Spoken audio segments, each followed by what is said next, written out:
అదే RTV app వార్తల్ని క్షణాల్లో చదివే అవకాశం ఉంటుంది. ఒక న్యూస్ పేపర్, ఒక టెలివిజన్ ఛానల్ మీ చేతుల్లో ఎప్పుడూ ఉంటాయి. నిన్న సోమవారం సాయంత్రం 8:30 ఆ టైంలో మన 8వ ward councillor S K Chand Pasha స్వతహాగా ఆయన మోటార్ సైకిల్ మెకానిక్,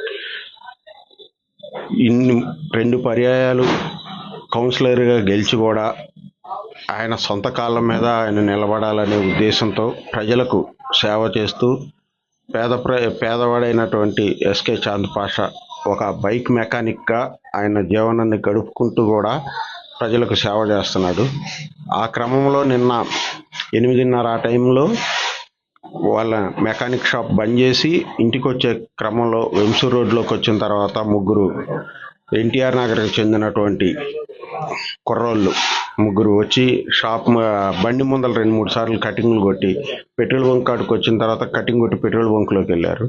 భయం వేసి ఆగి ఏంటి కటింగ్లు కొడుతున్నారు ఏంటని అడిగితే ఆ ముగ్గురు వచ్చి దాంట్లో ఒకళ్ళు వెళ్ళి ఎన్టీఆర్ నగర్ నుంచి మనుషులను తీసుకొని రావటం అన్ని సీసీ ఫుటేజ్లో క్లియర్గా కనపడుతున్నాయి. వాదన పెట్టుకొని ఈయన్ని తోసి కింద పడేసి కొట్టడం, 10 మంది కలిసి కింద పడేసి కొట్టి అంత అఘాయిత్యం చేయటం చాలా బాధాకరం. ఇట్లాంటి సంస్కృతి సత్తుపల్లి పట్టణంలో ఇంతవరకు లేదు.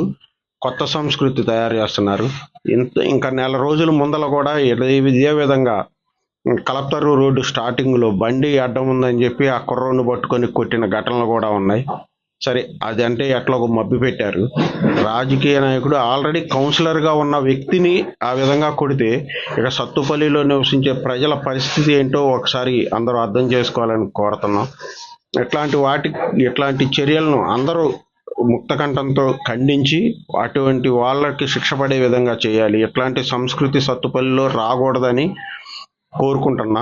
ఇంతవరకు ఎప్పుడూ కూడా 15 సంవత్సరాలు సంక్రాంతి గారు ఉన్నప్పుడు కానీ అంతకు ముందులో పాలకులు ఉన్న తుమ్మల నాగేశ్వరరావు గారు కానీ జలగం ప్రసాద్ గారు కానీ వెంకట్రావు గారు కానీ ఎప్పుడు కూడా ఇట్లాంటి సంస్కృతి లేదు. కొత్త సంస్కృతులు తయారవుతున్నాయి. ప్రజలు ప్రశాంతంగా నివసించే ప్రాంతం ఏదంటే సత్తుపల్లి. ఇప్పుడు దానికి భిన్నంగా తయారవుతుంది. ఇట్లాంటి సంస్కృతులు సత్తుపల్లిలో తీసుకురావద్దని ప్రతి ఒక్కరిని కోరుకుంటూ వాళ్ళ మీద పోలీసు వారు కఠినమైన చర్యలు తీసుకొని వాళ్ళ మీద కేసు కట్టి చాంద్ పాషా ఒక కౌన్సిలర్కి న్యాయం జరిగే విధంగా చూడాలని కోరుకుంటున్నాం. నా పేరు ఎస్కే చాంద్ పాషా అండి. ఎన్టీఆర్ నగర్ 8వ వార్డు కౌన్సిలర్ని. తర్వాత నాకు మెకానిక్ షాప్ బంద్ చేసుకొని 8:30 ఇంటికి బయలుదేరుతుంటే వెంసూర్ రోడ్లో కానీ హెచ్పి పెట్రోల్ బంక్ దగ్గర ఒక 4 కుర్రోళ్ళు కలిసి నన్ను బండికి అడ్డం పెట్టి అడ్డగోలుగా గొడవ పెట్టుకొని ఇష్టం వచ్చినట్టు మాట్లాడి కొట్టారు నన్ను. దీనిపై పోలీసు వాళ్ళు తగిన చర్య తీసుకోవాలని కోరుతున్నాం. మేము కంప్లైంట్ పెట్టాము. ఇది వాళ్ళు నా మీద ఎందుకు దాడి చేశారో ఎంక్వైరీ చేసి పోలీసు వాళ్ళు తగిన న్యాయం చేయాలని కోరుతున్నాం. మరిన్ని వీడియోస్ కోసం ఛానల్ ని సబ్స్క్రైబ్ చేయండి. లేటెస్ట్ అప్డేట్స్ కోసం వాట్సాప్ ఛానల్ ని ఫాలో చేయండి. అండ్ లింక్ డిస్క్రిప్షన్ లో ఉంది.